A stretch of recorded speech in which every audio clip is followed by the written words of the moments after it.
Suatu negara pasti memiliki masyarakatnya, budayanya, perekonomiannya, pendidikannya masing-masing. Tapi nggak heran kalau kita sering menemui orang luar negeri yang datang ke Indonesia, atau di luar negeri juga banyak orang-orang dari negara lain. Itu disebabkan adanya interaksi. Sebenarnya apa aja sih pengaruh dari interaksi tersebut? Nah, kita akan bahas pembahasannya lebih lanjut di video kali ini.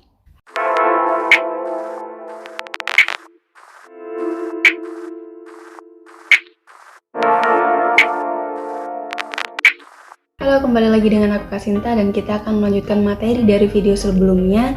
Jadi sebelumnya kita sudah membahas tentang dinamika penduduk yang ada di benua-benua di dunia. Dan sekarang kita akan membahas pengaruh perubahan ruang dan interaksi antar ruang di Asia dan benua lainnya.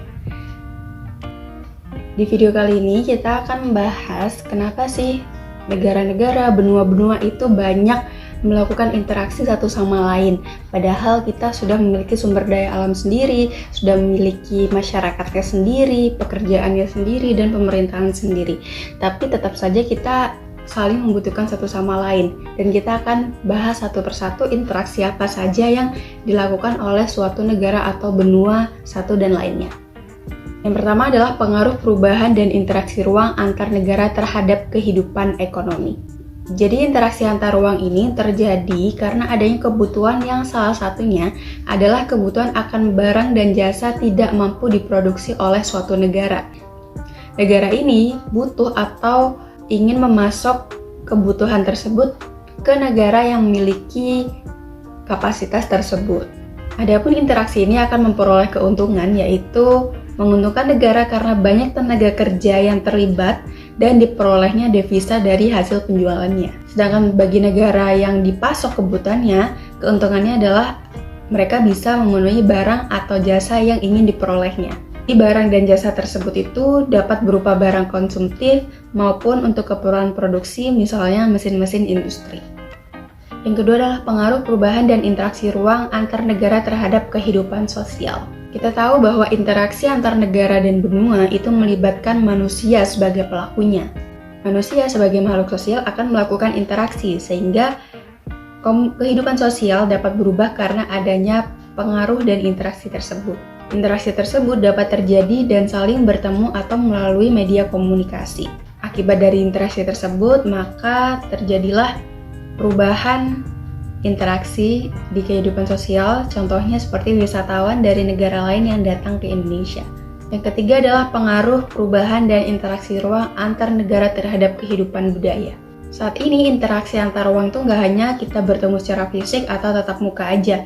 Media transportasi dan komunikasi saat ini itu lebih intensif. Kondisi-kondisi tersebut akan meningkatkan interaksi antar masyarakat yang memiliki perbedaan budaya. Kita jadi tahu budaya lain, kita berinteraksi dengan budaya lain, orang lain juga mengetahui budaya dari budaya kita sendiri. Sebagai contoh, misalnya kita melihat artis-artis K-pop yang memiliki style yang bagus, akhirnya banyak juga orang-orang yang meniru style tersebut dari Indonesia.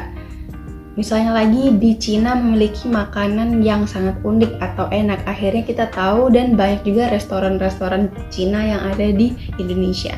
Dan yang terakhir adalah pengaruh perubahan dan interaksi ruang antar negara terhadap pendidikan. Kita tahu bahwa pendidikan itu modal dasar untuk kemajuan suatu bangsa. Banyak negara juga yang memberikan perhatian besar terhadap pendidikan. Negara yang maju dengan pendidikannya ada juga yang masih kurang, sehingga banyak juga negara-negara yang kurang ini mentransfer murid-muridnya atau anak-anaknya ke negara yang lebih maju. Sehingga di sini banyak sekali kerjasama di bidang pendidikan antar negara seperti beasiswa luar negeri, student exchange, atau pertukaran mahasiswa. Tujuannya apa? Tujuannya untuk meningkatkan skill dan pengetahuan dari negara-negara yang berkembang ini supaya bisa sama seperti orang-orang yang berada di negara maju. Misalnya Indonesia yang masih notabene-nya adalah negara berkembang. Kita banyak sekali motivasi anak-anak muda yang ingin sekolah ke luar negeri, mencapai beasiswa luar negeri, misalnya ke Jepang, Eropa, Amerika, dan lain sebagainya. Itulah pembahasan dari materi kali ini. Kita sudah membahas tentang pengaruh perubahan dan interaksi antar negara terhadap berbagai aspek, mulai dari ekonomi, sosial, budaya, dan pendidikan. Jika kalian ada pertanyaan, bisa langsung komen di kolom komentar di bawah, dan jangan lupa untuk mengerjakan soal-soal yang ada di link deskripsi box. Sekian dari aku, semoga bermanfaat. Sampai jumpa di video-video selanjutnya. Bye!